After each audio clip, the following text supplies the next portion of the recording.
नमस्कार। स्वागत है आप सभी का गणेश एस्ट्रो हेल्प में। और मैं हूँ आपके साथ डॉक्टर दिलीप। और आशा करता हूँ आप सभी बहुत अच्छे से होंगे और ज्योतिष के इस प्रोग्राम में आपका बहुत बहुत स्वागत करता हूँ। नए साल की शुरुआत हो चुकी है। उसी नए साल 2021 के पहले महीने के राशिफल को लेकर मैं हाजिर हूँ आपके सामने, कुंभ राशि के लिए और कुंभ लग्न के लिए। और प्रार्थना करता हूँ कि आपके लिए नई साल बहुत सारी ढेरों खुशियाँ लेकर आए, सफलता लेकर आए, धन समृद्धि प्रॉस्पेरिटी लेकर आए। तो इस वीडियो में हम बात करेंगे जनवरी के महीने की, कैसा रहेगा ये महीना। ओवरऑल आपके लिए जो साल है बहुत अच्छी है और वार्षिक राशिफल अभी आने ही वाला होगा या आ गया होगा। 7.5 के बावजूद भी अच्छी क्यों है और कौन कौन से महीने अच्छे हैं और क्या उसमें अप डाउन किस महीने में को क्या हो सकते हैं, पूरे के पूरे 12 महीनों का आपको लेखा जोखा मिलेगा। आप उस वीडियो को ज़रूर देखिएगा। खैर, इस वीडियो में हम बात करने वाले हैं आपके जनवरी के महीने में कुंभ राशि। देखिए, थोड़ी सी बात आपकी राशि की बनती है कि हम जिसकी बात कर रहे हैं, जिस राशि की, उसकी थोड़ी सी बात जरूर करें। काल पुरुष के जो चक्र है उसकी 11वीं राशि है। 11वां जो भाव है वो खुद कल्याण को दिखाता है, ज्ञान को दिखाता है, दूसरों के लिए करने को दिखाता है, अपना सब कुछ देने को दिखाता है। आपने देखा होगा वो एक कुंभ राशि का वो दाहिने हाथ पे, दाहिना ध्यान रखिएगा आप, दाहिने उसमें घड़े को ऐसे करके पानी दे रहा है। तो वो जो पानी है वो दिखा रहा है धन, ज्ञान, बुद्धिमत्ता। दाहिना अपने ऊपर अपने कर्म से दूसरों को सींचने वाला, दूसरों की केयर करने वाला, अब देने में ही उनका जीवन होता है। और वो फिलॉसफी अगर वो अपनाएं तो कुछ लोग ऐसा सोचेंगे यार वो सब कुछ देना होगा क्या, कैसे, बहुत कठिन। नहीं नहीं, इस तरह की फिलॉसफी अपनाएं अगर कुंभ वाले तो जीवन अच्छा रहेगा। उनके जीवन में आनंद ही इस चीज़ में है कि वो देते रहें और उससे फिर उनको भी मिलेगा। उनका जन्म ही इस तरह से हुआ है, करने के लिए, परिवार का, समाज का, दुनिया का। वो दूसरों के जितना बेनिफिट के बारे में सोचेंगे उतना आगे बढ़ते हैं कुंभ वाले। वैसे भी अगर आप राशि को देखेंगे तो 11 नंबर है, स्थिर स्थिर राशि है, स्थिर स्वभाव के होते हैं। एक बार निर्णय ले लिया तो उस पे से इतनी आसानी से हटते नहीं है।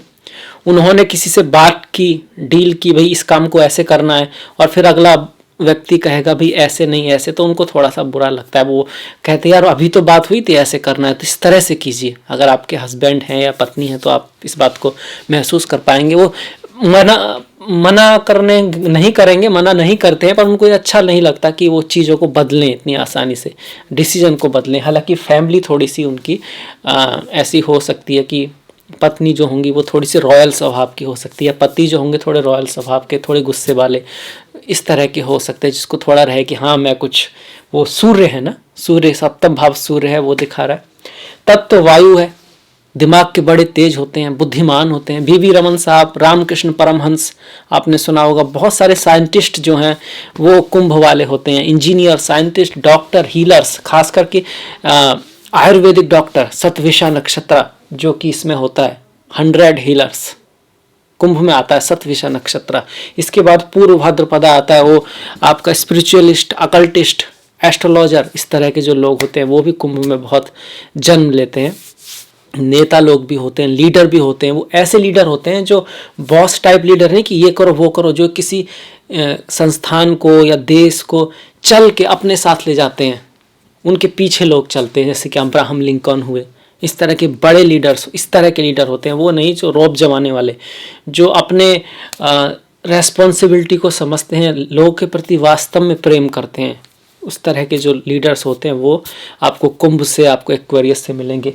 आपकी देखिए राशि शीर्षोदय है और तत्व वायु है, स्थिर राशि है। स्थिर राशि है जिसकी हमने बात की, विषम है और दिवावली है। दिन के समय इनकी ऊर्जाएं ज़्यादा होती हैं, दिन में आप ज़्यादा कार्य कर सकते हैं। रात में इनको थोड़ा सा, अंधेरे में थोड़ा सा फिर इनको लगता है कि चलो सो जाएं, थोड़ा आराम करें, और दिन में थोड़ी एनर्जी रहती है। मकर का उल्टा होता है, ये वो रात में थोड़ा सा ज़्यादा एक्टिव रहते हैं, ये दिन में ज़्यादा एक्टिव रहते हैं। तो इस तरह से है। विषम है, शीर्षोदय का मतलब है जो बात है साफ कह देते हैं, वो बहुत कुछ छुपा के नहीं रखते हैं, और उनको कोई बात छुपाए वो इन्हें पसंद होता भी नहीं है। इस चीज़ को बड़ा नापसंद करते हैं कि भाई कुछ जो भी था बता देना चाहिए था, वो ठीक है। तो इस तरह से होते हैं कुंभ वाले जो जातक होते हैं, जो होते हैं क्लेवर होते हैं, आइडियलिस्टिक होते हैं, किसी चीज़ का उनका एक अपना एक फ़िलॉसफ़ी होती है, ऐसे है वैसे है, तो उसको फॉलो करने की कोशिश करते हैं। फिक्स है ना, बहुत ज़्यादा बदलते नहीं है। जो भी चीज़ है, जिस तरह के पले बड़े हैं, जो ज्ञान प्राप्त किया है उसके अकॉर्डिंग, तो उस पर चलना चाहते हैं, बहुत जल्दी बदलते नहीं है। हालांकि जब बदलते हैं तो ओरिजिनल बदलते हैं, मतलब कॉपी नहीं करते किसी की, ओरिजिनल आइडिया लाते हैं। साइंटिस्ट तभी तो होते हैं, कुछ नया जो खुद एकदम दिमाग में आता है, किसी के कॉपी करके नहीं, तो उस तरह के होते हैं कुंभ वाले। अब हम बात करें थोड़ा कुंभ के जनवरी की, कैसा रहेगा ये महीना? तो अच्छा रहेगा, बहुत बढ़िया रहेगा। कुछ क्षेत्र में कुछ थोड़ा ध्यान रखना होगा, पर ओवरऑल अगर हम देखते हैं तो हर एक ग्रह को देखते हैं वो क्या दिखा रहा है, उसके क्या क्या क्षेत्र आ रहे हैं, क्या क्या बातें आ रही हैं, वो सब हम देखेंगे। तो अगर हम देखते हैं, सबसे पहले लग्न का स्वामी, राशि का स्वामी जो है, जो सबसे महत्वपूर्ण होता है, वो आपका 12वें भाव में है, अपनी ही राशि में बैठ के विमल नाम का राजयोग बना रहा है।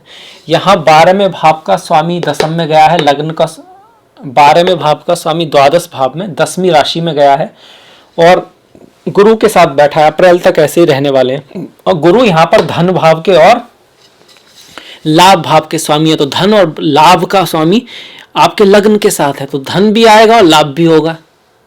पर 12वें भाव में जो खर्चे का भाव है, मतलब खर्चा भी होगा, धन भी आएगा, लाभ भी होगा, तीनों तरह की सिचुएशन रहेगी। यहाँ धन आएगा, लाभ होगा, धन आएगा, खर्च हो जाएगा, रुकेगा कम, जाएगा ज़्यादा, आएगा भी और जाएगा भी। इस तरह की सिचुएशन यहाँ पे रहने वाली है। घूमने फिरने का बड़ा टाइमिंग लग रहा है, कहीं आप घूमने फिरने जा सकते हैं, बाहर जाने का, विदेश जाने का बहुत मौका बन सकता है।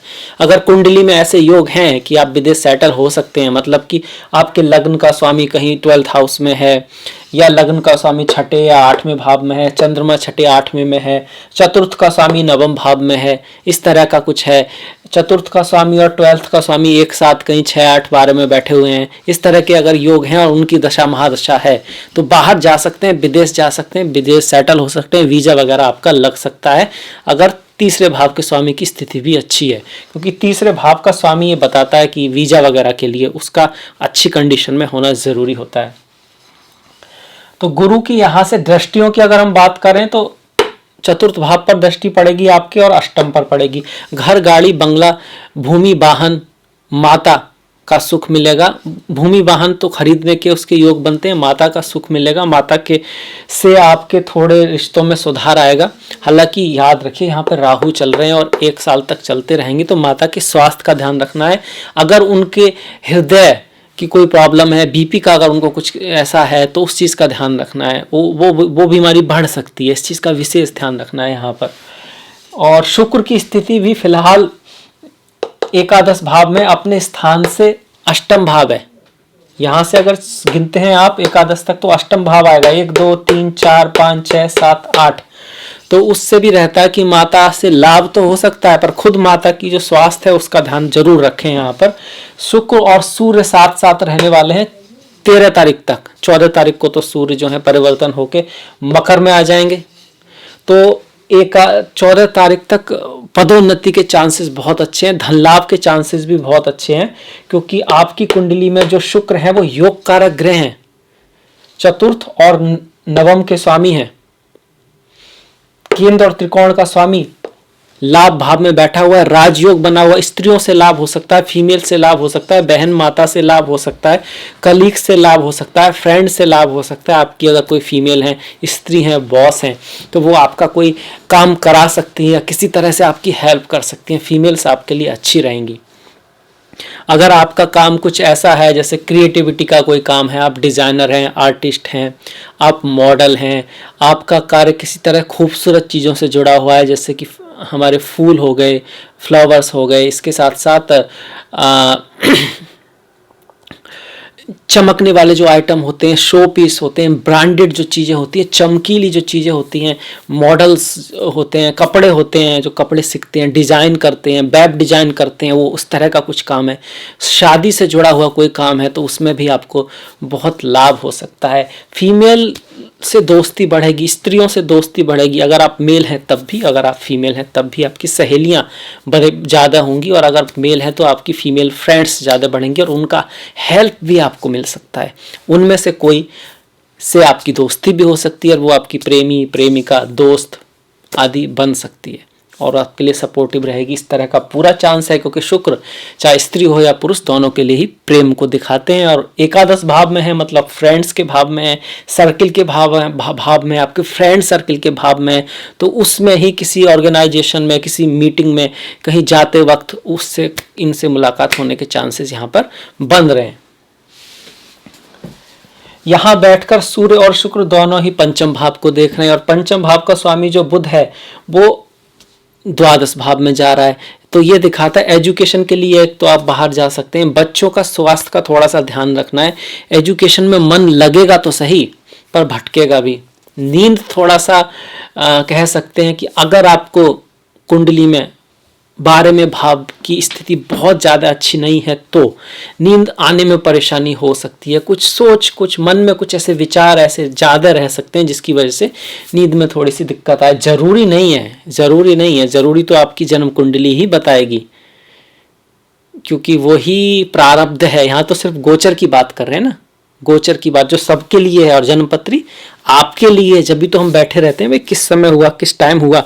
हर ग्रह की डिग्री की भी वैल्यू होती है, किस जगह हुआ, किस समय हुआ, कौन सी डिग्री हुई, क्योंकि उससे फिर वर्गा चार्ट बनते हैं। नवामसा चार्ट शादी के लिए, दशामसा चार्ट कैरियर के लिए, सप्तामसा चार्ट बच्चों के लिए।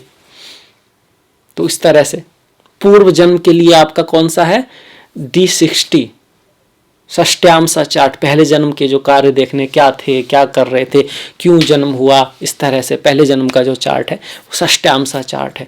आपकी मदर के का क्या कर्म आप लेकर आए हैं, तो D40। अगर आपके पिता के कर्मों के बारे में आप पे क्या असर रहेगा, D45। माता पिता के साथ जो रिलेशन है तो D12, मतलब D12 को बोलते हैं द्वदांशा चार्ट। तो इन सबको देखना होता है, पर उनको हम कब देख सकते हैं, जब हमें टाइमिंग का पता हो, सही समय का पता हो।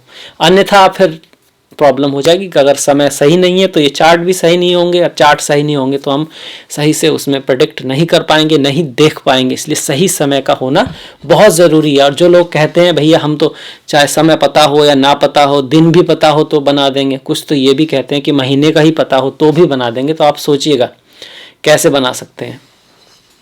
अब बात करते हैं हम गुरु के बाद शनि की बात कर लेते हैं। शनि, देखिए हमने बात की कि बाहर विदेश जाने का है, खर्चा बढ़ सकता है, पर यहाँ पर गुरु फॉरेन चीज़ों से लाभ होगा, मल्टीनेशनल कंपनी से लाभ होगा, फॉरेनर से लाभ होगा, छुट्टी वगैरह ले सकते हैं, एंजॉय करने का थोड़ा मन कर सकता है। शनि यहाँ से आपकी वाणी को थोड़ा सा रूखा कर सकते हैं, ठंडा कर सकते हैं। तो अपनी वाणी पर ध्यान दीजिएगा, क्या आप बोल रहे हैं।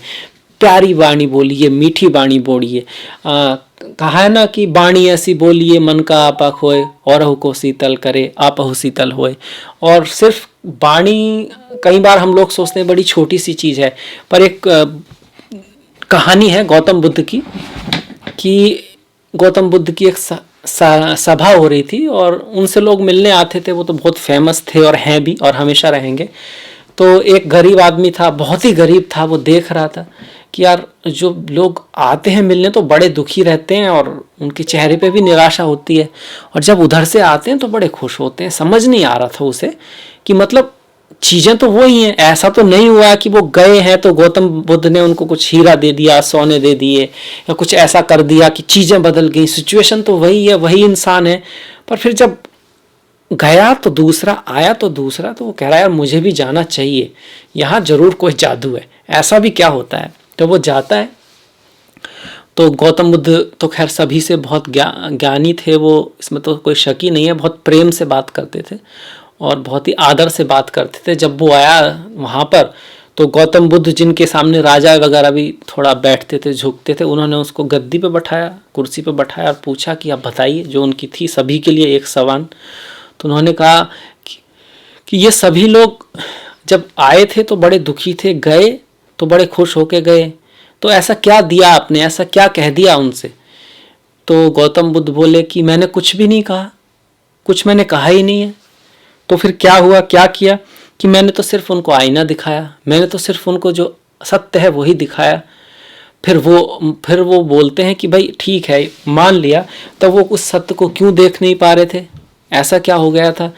तो उन्होंने कहा, गौतम बुद्ध ने कहा एक्चुअली वो सत्य को इसलिए नहीं देख पा रहे थे कि सत्य के और उनके बीच खुद उनकी बुद्धि, खुद उनका मन, खुद उनकी ही बातें आ गई थी, एक धूल जम गई थी। मैंने सिर्फ उसको हटाया, सत्य के और उनके बीच में से खुद को हटाया, तो वो अपने आप को देख पाए, जान पाए कि उनके पास बहुत कुछ ऐसा है लाइफ में जो औरों के पास नहीं है, पर उसके बाद भी उनको वो ना तो दिखाई देता है, ना उसके लिए वो थैंकफुल हैं, ना ही उससे वो उनको खुशी मिल पा रही है।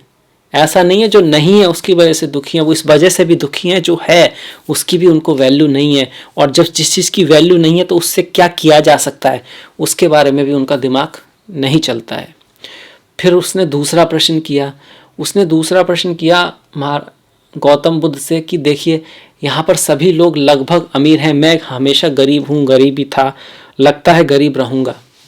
तो गौतम बुद्ध कहते हैं देखो ये तुम गलत कह रहे हो कि तुम गरीब हो, तुम्हारे पास अभी भी ऐसी चीज़ है इस वक्त भी, इस मोमेंट भी, जो करोड़ों अरबों में भी नहीं खरीदी जा सकती।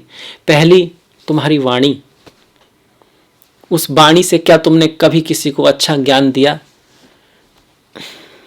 क्या उस वाणी से तुमने किसी के लिए कुछ अच्छा करने की कोशिश की? उसमें तो आपका कोई पैसा भी नहीं लगता है। की क्या? तो उसने सोचा, बड़ा ध्यान से सोचा कि हाँ उसने कभी किसी को ना तो अच्छी सलाह दी, ना ही अपनी वाणी का कोई किसी के लिए अच्छाई के लिए यूज करा। तो वो कहता है कि मैंने 1-2 बार किया, थोड़ा तेज रहा होगा, पर उन लोगों ने मेरे साथ बुरा ही किया। तो गौतम बुद्ध कहते हैं वो जो 1-2 बार किया ना, उसी की वजह से आज हम और तुम मिल रहे हैं। तो उसने अगर तुम्हारे साथ बुरा किया तब भी अगर तुमने सही किया है तो वो सही लौट के तुम पर आएगा, भले ही उसके जरिए ना आए। तो इसके बाद वो रोने लग गया कि उस समझ में आ गया कि उसने वास्तव में अपनी वाणी का कोई सही उपयोग किया नहीं था। तो वाणी का बहुत सही उपयोग कीजिए, फ्री की चीज़ लगती है नहीं। इसको आत्मिक कर्म कहा गया है। अच्छी वाणी बोलिए, अच्छी बातें करने के लिए कहिए, सबके लिए वेल विशिंग होने की कोशिश कीजिए। मन थोड़ा भटकता है पर कोशिश कीजिए, चीज़ें होंगी। ये हम बात कर रहे हैं आप किसकी? वाणी के भाव की, क्योंकि वाणी के भाव पर शनि की दृष्टि है, शनि की दृष्टि है। और इसका जो स्वामी है वाणी के भाव का वो भी 12th हाउस में गया हुआ है। तो आप ऐसा कुछ बोल सकते हैं जिसकी वजह से लॉस हो सकता है, ऐसा कुछ बोल सकते हैं जिसकी वजह से नुकसान हो सकता है। हालांकि ये भी दिखा रहा है कि आपका धन विदेशों से आएगा, ये भी दिखा रहा है कि आप अगर पोइट हैं, इमेजिनेशन का आपका काम है, कुछ समाधि वगैरह में आपकी रुचि है, स्पिरिचुअलिटी आध्यात्मिकता में आपका ध्यान है, तो ध्यान अच्छा लगेगा, उसमें मन गहरा जाएगा, तो उस चीज़ के लिए अच्छा भी है, ये भी याद रखिएगा। आपने कहीं पैसा दिया हुआ है तो उसके वापस आने की उम्मीदें भी यहाँ से बनती हैं, क्योंकि 11th हाउस का लॉर्ड जो है 12th हाउस में जाता है। तो जहाँ पैसा आपने पहले कहीं लगा दिया है और वापस नहीं आ रहा है, उसके आने की चांसेस बन जाती हैं, बहुत बन जाती हैं। अब एक बात और है जो 7.5 वाली बात है, यहाँ पर अपवाद है कि 7.5 ना तो सबके लिए अच्छी होगी, ना ही सबके लिए बुरी होगी। कुछ लोग कहेंगे गुरु का साथ है इसलिए अच्छी होगी, हाँ ये एक पॉजिटिव फैक्टर है, पर 2-3 चीज़ और हैं। आपकी कुंडली में शनि के स्थिति कैसी है? पहली बात, आपकी कुंडली का शनि कहाँ पर है, इस शनि से कहाँ पर बैठा है। अगर इस शनि से 3, 6, 10, 11 में है तो अच्छा रिजल्ट देगा। दूसरी बात ये हुई। तीसरी, अष्टक वर्गा में शनि को कितने पॉइंट हैं जहां वो बैठा है, और 12वें भाव में शनि को कितने पॉइंट हैं अष्टक वर्गा में। अगर वहाँ अच्छे पॉइंट हैं तो 7.5 के बावजूद वो शनि आपके लिए अच्छा ही करने वाले हैं। डरने की कोई बात नहीं, डरने की कोई ज़रूरत नहीं। हाँ थोड़ा खर्चा रहेगा पर उससे भी आपका भला ही होने वाला है। तो ये सब चीज़ें देखने के बाद ही हम कह सकते हैं क्या कुंडली में चंद्रमा पे शनि की दृष्टि है या नहीं है। कहीं चंद्रमा शनि के नक्षत्र में तो नहीं है, अगर ऐसा है तो सोचने वाली बात है, अन्यथा नहीं है। तो इस तरह से हम देखते हैं शनि की दृष्टि जो है 6ठे भाव पर है, रोग ऋण शत्रु का विनाश करेगी, पर सेहत का ध्यान रखें। आपके मम्मी के भाई मतलब मामा वगैरह उनसे थोड़ा रिलेशन में यहाँ पे खटपट हो सकती है, और किसी भी के साथ भी संबंधों को बना के रखें, कोई बात का बतंगड़ ना बनाएं, क्योंकि हाँ शनि जो है कभी कभी जेल वगैरह से भी जुड़ा हुआ होता है। तो ऐसे में कोई छोटी मोटी बात होती है तो उसको तूल ना दे, बात को बढ़ाए नहीं। है तो 7.5 ही, और बिना जन्मपत्री के कहना मुश्किल है कि अष्टक वर्ग में पॉइंट कितने हैं या नहीं है, कम भी हो सकते हैं ना, तो मैं उस हिसाब से कह रहा हूँ। इसके अलावा शनि की जो दृष्टि है वो भाग्य स्थान पे पड़ेगी, 7वीं दृष्टि हुई, 8वीं 9वीं 10वीं, तो मेहनत थोड़ी होगी, भाग्य धीरे धीरे साथ देगा, उतनी जल्दी से काम साथ नहीं देगा। ऐसे में किसी पे बहुत ज्यादा भरोसा ना करें। अगर आपका मन कर रहा है कि आप कार्य छोड़ के ना दूसरा काम शुरू करें, ऐसा होता है 7.5 में, मन उब जाता है, ऐसा लगता है यार इस काम में तो मजा नहीं आ रहा, कुछ करते हैं, कुछ बड़ा करना है, कुछ दूसरा करना है। पर उस दूसरा करने में कभी कभी ऐसा करते हैं, इसको एकदम से निर्णय लेते हैं, इसको छोड़ते हैं, उसको करते हैं, ऐसा लगता है कि जैसे ये तो आ नहीं रहा और वो आ जाएगा। पर अगर आप की वो एबिलिटी है, उस काम को आप करना पसंद है, आप उस काम को कर रहे हैं और आपको लग रहा है कि अब वो काम बढ़ने लगा, तब इस काम को छोड़िए।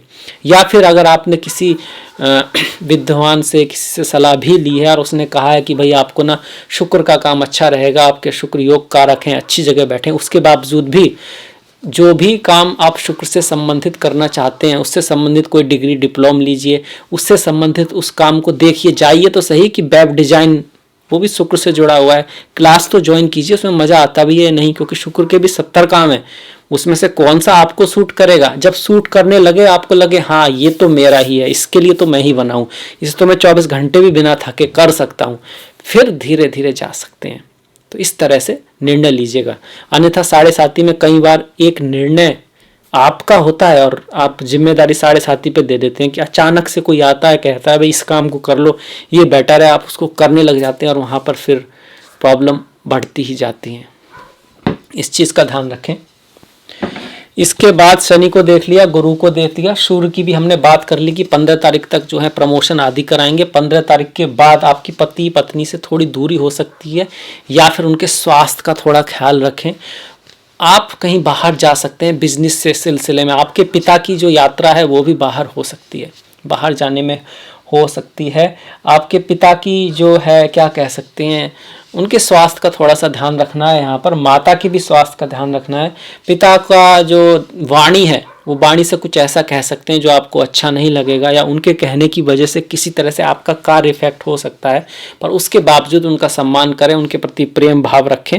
माता पिता और गुरुओं को हमारी सभ्यता में बहुत सम्मान दिया गया है और उसको आप जारी कर रखें। उसको जो अच्छी चीज़ है उनको छोड़े नहीं, अपनी जड़ों में बहुत अच्छाई है उसको छोड़े नहीं। कहीं कोई अच्छाई है तो उसको भी लें, पर अपनी जो अच्छाइयाँ हमारे कल्चर में है उसको छोड़ो नहीं, जो हमारी ताकत है उनको बनाए रखें।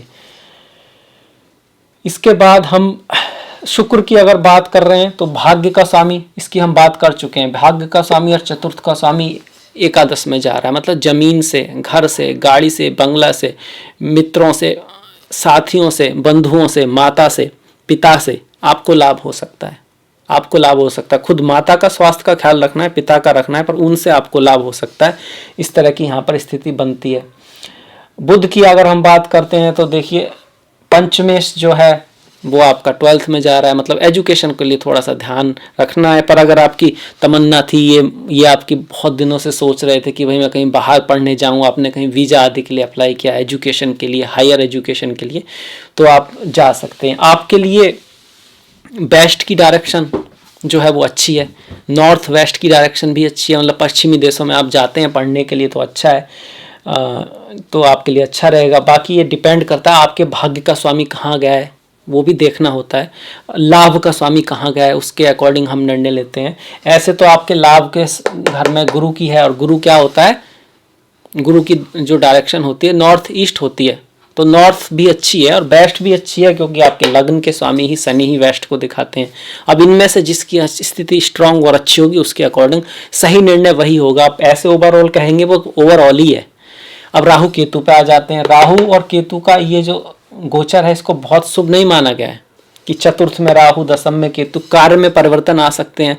पर अगर आपका कार्य किसी एस्ट्रोलॉजी से जुड़ा है, अकल्ट से जुड़ा है, रिसर्च से जुड़ा है, कंप्यूटर से जुड़ा है, छोटे कंप्यूटर के जो पार्ट्स होते हैं उनसे जुड़ा है, लैंग्वेज से जुड़ा है, आप ट्रांसलेटर आदि हैं, तब आपके लिए यहाँ केतु ठीक रहेंगे। पर इसके बावजूद भी कार्य से में ना थोड़ी सी आपको अरुचि पैदा होगी, आपको ऐसा लगेगा यार कोई दूसरा काम कर लें। एक 7:30 के टाइम में ये इस तरह का केतु थोड़ा डिस्टर्बिंग ही है, क्योंकि आपका मन कार्य से उबेगा, आपको कुछ नया करने का वो लगेगा, यार कुछ नया करना है, कुछ ये करना है। तो मेरी जो बातें हैं उनका ध्यान रखिएगा। अपने देश से जाने का मन करेगा, दूर जाने का मन करेगा। माता के स्वास्थ्य का भी थोड़ा सा यहाँ पर ध्यान रखना है। हालांकि यहाँ बैठे जो राहु हैं वो 1 2 3 4 5 6 लाभ के लिए अच्छे हैं, आपको लाभ कराएंगे, ऐसा नहीं है कि लाभ नहीं कराएंगे, पर एजुकेशन के मामले में बहुत ज़्यादा अच्छे नहीं है, पढ़ाई के मामले में बहुत ज़्यादा अच्छे नहीं है। एक तो गुरु 12 में है, ऊपर से राहु चतुर्थ में है, तो पढ़ाई में बड़ा ध्यान लगाना होगा। अगर आपके बच्चे हैं, उनका किसी का है तो उनको ध्यान से देखिएगा, उनका मन पढ़ाई में इस समय नहीं लगने वाला, बड़ा ही उनको बताना होगा, समझाना होगा, तब जाके वो अपनी पढ़ाई को अच्छे से करेंगे। मार्क्स आने में अगर वो मेहनत करें तो मार्क्स अच्छे आ सकते हैं, पर मेहनत करने में ही दिक्कत होगी, आलस से थोड़ा ज़्यादा आएगा। धन के लिए अच्छे हैं, धन के लिए राहु यहाँ पर बुरे नहीं है, मेहनत कराएंगे। यहाँ से अगर गिनते हैं 1 2 3 तीसरे भाव में है तो धन के लिए अच्छे हैं। अगर आप प्रयास करेंगे, मेहनत करेंगे तो उसका फल मिलेगा। पर होगा क्या कि प्रयास करने का मन नहीं करेगा, खास करके जहाँ एजुकेशन की, शिक्षा की, उच्च शिक्षा की बात आती है उसकी। अगर हम प्यार, लव अफेयर इस पार्ट की बात करें तो शुक्र का एकादश में लव, प्यार, अफेयर उनके मामले में समय अच्छा है। आपकी दोस्ती मुलाकात किसी से हो सकती है। शादी विवाह की अगर बात करें तो गुरु की यहाँ पर कह सकते हैं गुरु अप्रैल तक तो 12वें भाव में रह रहे हैं। अप्रैल के बाद शादी विवाह के जो चांसेस हैं वो बहुत ज़्यादा बढ़ जाते हैं। अप्रैल, मई, जून, जुलाई, अगस्त ये महीने फिलहाल में उतना स्ट्रॉन्ग योग नहीं है, पर पंचमें एकादश में जा रहे हैं तो आपको अपने पति से, पत्नी से लाभ होने वाला है। फाइनेंशियल लाभ हो सकता है, आपका पति पत्नी आपके अपने व्यापार में बहुत अच्छा कर सकता है, उससे आपको लाभ हो सकता है। यहाँ पर आपके लग्न का जो स्वामी है वो 12th हाउस में है, जहाँ पर भी लग्न का स्वामी जाता है उसको एक्टिवेट कर देता है। तो 12th हाउस क्या होता है? बैड प्लेजर का होता है। 12th हाउस क्या होता है? किसी रिश्ते की शुरुआत का होता है। तो जिन लोगों की शादी हो चुकी है वो अपने जो फिजिकल रिलेशनशिप हैं उनको काफ़ी एंजॉय कर सकते हैं, इस तरह की संभावना है। उसमें एक लिमिटेशन रखें, नहीं तो ये प्रॉब्लम क्रिएट भी कर सकता है। किसी रिश्ते की शुरुआत के लिए भी समय अच्छा है, शादी वादी के लिए नहीं, कोई ज़िंदगी में आएगा और फिर बाद में आपको पता लगेगा कि उनमें से ही कोई आपका दोस्त बन गया या गर्लफ्रेंड बन गई या फिर प्रेयसी बन गई, प्रेमिका बन गई, प्रेमी बन गया। किससे मुलाकात होगी, पर ऐसी मुलाकात जिसका आपको बाद में पता चलेगा कि भाई ये व्यक्ति मेरे से इस समय मिला था और अब मैं उसको पसंद करने लगा हूँ या लगी हूँ, इस तरह की संभावना यहाँ पर है।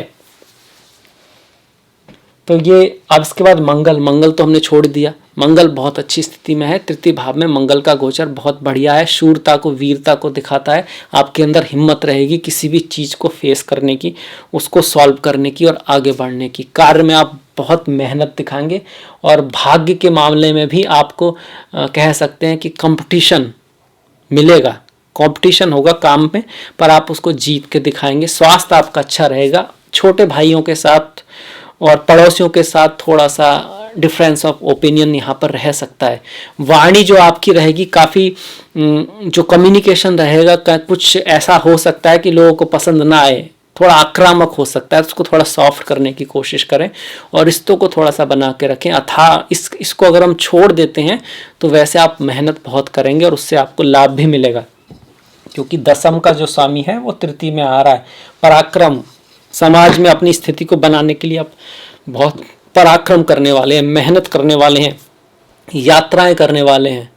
आपके पिता भी कहीं यात्रा पे जा सकते हैं, क्योंकि दशम भाव का स्वामी भी पिता को दिखाता है और भाग्य को देख रहा है। मंगल को भोलेनाथ और बजरंग बली से जोड़ा गया है, दीपक से भी जोड़ा गया है। तो ऐसे में दीपक जला के घर से बाहर निकलते हैं, प्रभु भोलेनाथ शिव शंकर की पूजा करके आप बाहर निकलते हैं, ओम नमः शिवाय, या फिर बजरंग बली की जो पूजा है वो आप करके बाहर निकलते हैं किसी काम या किसी इंपॉर्टेंट मीटिंग से पहले, तो उसके बनने का यहाँ पर बहुत ज़्यादा चांसेस बनता है। आपके लिए शुक्र तो है ही भाग्य के कारक। तो अपनी पत्नी के साथ अच्छा रिश्ता रखें, हमेशा उनका सम्मान करें, मर्यादा का पालन करें, तो आपका भाग्य हमेशा अच्छा रहेगा। स्त्रियों का सम्मान करें क्योंकि शुक्र आपके भाग्य के स्वामी है और योग कारक ग्रह है। तो स्त्रियों के साथ अच्छे रिलेशन रखना, उनकी बातों को समझना, सम्मान करना आपके भाग्य को बढ़ाने वाला है। इसके साथ साथ बच्चों का जो भाव है, पंचम भाव में उसमें बुध है, तो अपने दोस्तों के साथ और अपने बच्चों के साथ भी रिलेशन आप अच्छा रखेंगे तो उससे आपका पूर्व पुण्य की वृद्धि होगी, ज्ञान नॉलेज की वृद्धि होगी। और बच्चे तो कहते हैं ना कि बच्चों को कहते हैं कि वो लक्ष्मी का रूप है और बच्चे विष्णु का रूप हैं, आप ऐसे मान सकते हैं। तो बच्चों का ख्याल रखें, आपके भाग्य की उससे वृद्धि अवश्य होगी। माता पिता आप जानते ही हैं, सूर्य तो आत्मा है, चंद्रमा आपका मन है। ज्योतिष में सबसे जो महत्वपूर्ण 2 ग्रह हैं वो सूर्य चंद्र हैं, तो उनका आशीर्वाद आपके पास रहेगा। वो भी आपके किसी भी चलने वाली साढ़े साती हो या कुछ भी हो, उसकी एक रेमेडी है कि आपके सर पर आपके माता पिता का, आपके पूर्वजों का, आपके चाहने वालों की शुभकामनाएं हैं। ये बहुत ज़रूरी है और इसको आप फील करेंगे। आप इस करके देखिए कि अगर आपके सभी से रिलेशन अच्छे हैं, सभी आपके प्रति कहीं ना कहीं ये सोचते हैं कि भाई बंदा अच्छा है, बढ़िया है, वो आपसे कुछ भी कैसा भी वो क्या करते हैं क्या नहीं करते हैं उसका रिजल्ट आप तक आएगा। उनके थ्रू नहीं आएगा तो कहीं और से आएगा। कर्म है ना, कर्म एक चक्र की तरह होता है। आप ऐसे फेंको या वैसे फेंको, वापस वहीं आ जाता है।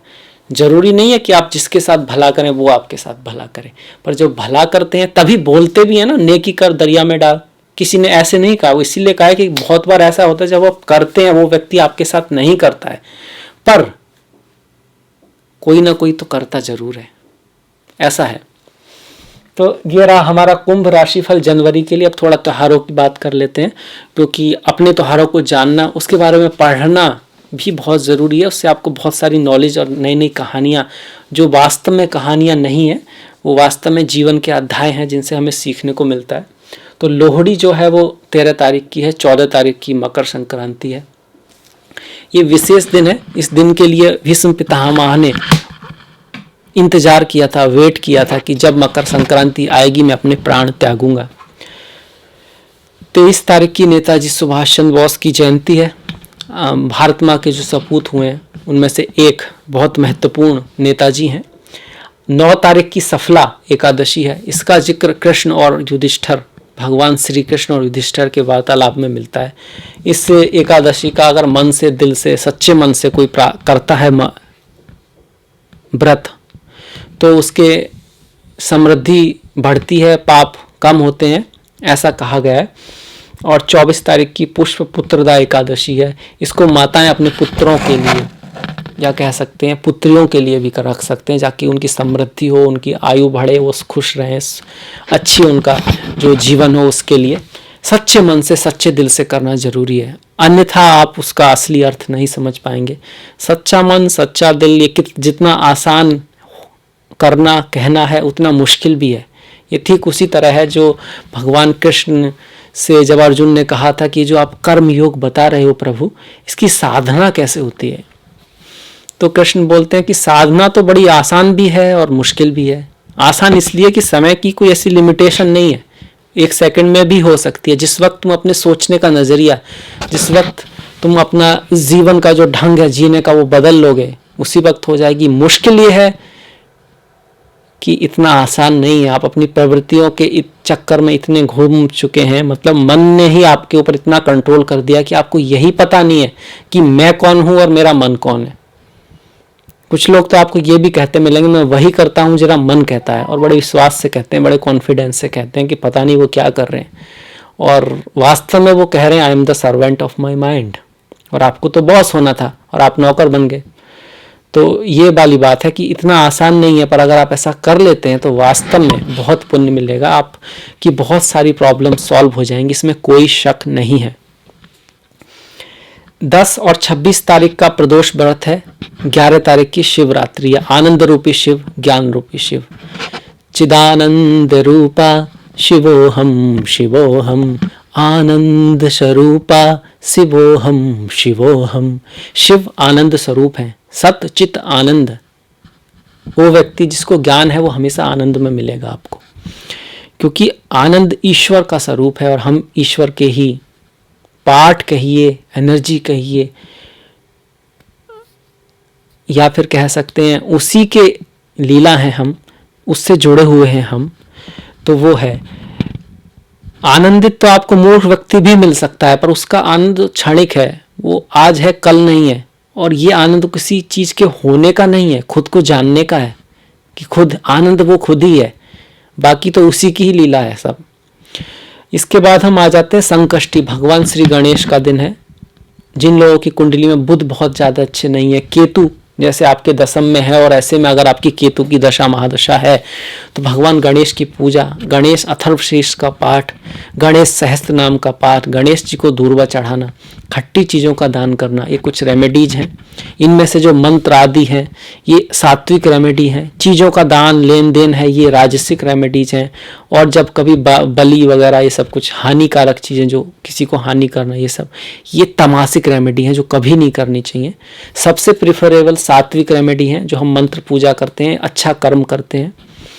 और इसके साथ साथ लेन देन वाली जो चीज़ें होती हैं किसी चीज़ को, जैसे कोयला बहा देना, ये सब चीज़ें ये राजसिक रेमेडीज हैं, ये सेकंड ऑप्शन है, किया जा सकता है।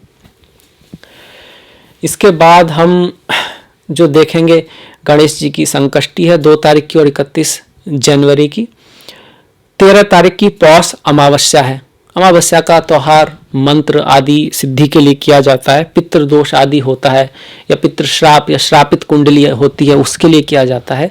और शनि राहु की स्थिति सही ना हो तब भी अमावस्या का जो व्रत है वो कहा जाता है करने के लिए। 14 तारीख की मकर संक्रांति है, सूर्य उत्तरायण हो रही है, महीना ही सूर्य का है, तो इस महीने सूर्य की पूजा करना, सूर्य गायत्री का पाठ पढ़ना, गायत्री मंत्र का पाठ पढ़ना, सूर्य को जल देना, उसमें आप थोड़ा सा गुड़ या हल्दी ले सकते हैं, हल्दी तो आप जानते ही होंगे। और 28 तारीख की पौष पूर्णिमा है। पूर्णिमा का व्रत धन के लिए, समृद्धि के लिए, परिवार में प्रॉस्पेरिटी के लिए अच्छा होता है। इस दिन प्रयागराज में नहाना, हरिद्वार में गंगा जी का स्नान आदि करते हैं लोग। आजकल तो पता नहीं कैसी स्थिति है, कोरोना के चक्कर में कितना लोग जाते हैं, पर हाँ इसको शुभ माना गया है, बहुत ही अच्छा माना गया। गंगा जी में नहाने का कुछ सिंबॉलिक वो भी है कि नहाने का मतलब होता है अपने आप को साफ करना, तन मन साफ करना। नहाने का मतलब होता है अपने आप को अंदर से देखना, अंदर से देखना। जब हम नहाते हैं तो ऊपर का मैल उतरता है और अंदर वाली चीज़ बाहर आती है, तो अपने अंदर झांकना। गंगा जी में का नहाने का मतलब है ज्ञान में नहाना, गंगा जी ज्ञान स्वरूप है, पवित्रता में नहाना। तो अगर कोई नहाता है तो उसके पाप तो उतरते ही हैं, उसको समझ में आने लगता है क्या है क्या नहीं, और ज्ञान अपने आप में पाप को हटा देता है। वो उसको आप उस प्रकाश के की तरह मान लीजिए कि जब ज्ञान रूपी प्रकाश का उदय होता है तो अंधकार रूपी पाप तो स्वयं ही हट जाते हैं। आप उस तरह से इसको समझ सकते हैं। हिंदू या सनातन, जो रियल नेम तो सनातन ही है, एटर्नल लॉज ऑफ नेचर जो है वो बड़ा ही गहरा है। हाँ उसमें कुरीतियाँ आती हैं जैसे हर किसी धर्म में आई हुई हैं, ऐसा नहीं है कि नहीं है वहाँ पर भी, पर यह है कि वो लोग या दूसरे धर्म के कुछ लोग दूसरे धर्म की बातों की जो कमियां हैं सिर्फ उनको दिखाना चाहते हैं आपको, और अच्छाइयों को समेट लेना चाहते हैं ताकि आपको आपके कल्चर के बारे में पता ही ना चले। तो इस बात को समझिए। बाहर विदेशों में, चाहे वो अमेरिका हो, ऑस्ट्रेलिया हो, न्यूजीलैंड हो, सऊदी अरब हो, रशिया हो, आपके कल्चर की बहुत इज्जत है। वो लोग आपकी चीज़ों को मानते हैं। योगा हो, एस्ट्रोलॉजी हो, ज्योतिष हो, मंत्र शास्त्र हो, वो लोग उसको प्रैक्टिस भी करते हैं और उन लोगों को पता है कि हाँ ये कितना रियल है। और हम लोग उससे दूर हट रहे हैं धीरे धीरे। तो हम इस बात को समझना है, इसको जगाना है, इसको फैलाना है। इसमें बहुत कुछ ऐसा है जो हमारे लिए भी ज़रूरी है और दुनिया के लिए भी ज़रूरी है। इतनी महान सभ्यता जो कहते हैं ना, सदियों से रहा है दुश्मने जहाँ हमारा, कुछ तो बात है कि हिस्ती मिटती नहीं हमारी। तो ये बात तो है, ये इसमें कोई शक नहीं है। और बाहर बहुत इज्जत भी है। आज भी हिंदुस्तान की जो भी चीज़ें हैं, चाहे वो योगा हो, आयुर्वेद हो, मेडिटेशन हो, एस्ट्रोलॉजी हो, ज्योतिष हो, सभी लोग बहुत आदर करते हैं। आप भी उसमें समझिए। और जो कुछ लोग ऐसा कहते हैं तो उनसे कहिए भाई आप थोड़ा सा, हर चीज़ के 2 पहलू होते हैं, दूसरा पहलू भी पहले पढ़ लें, समझ लें, और उसके बाद आपकी यही राय है तो फिर ठीक है, कोई प्रॉब्लम नहीं।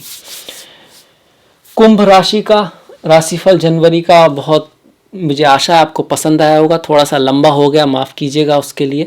और जो आपको अगर अच्छा लगा हो तो प्लीज़ सब्सक्राइब कीजिएगा, लाइक कीजिएगा, घंटी वाला जो बटन है उसको दबाना मत भूलिएगा। आपका जो सहयोग है वो बहुत महत्वपूर्ण है। Please like, please subscribe.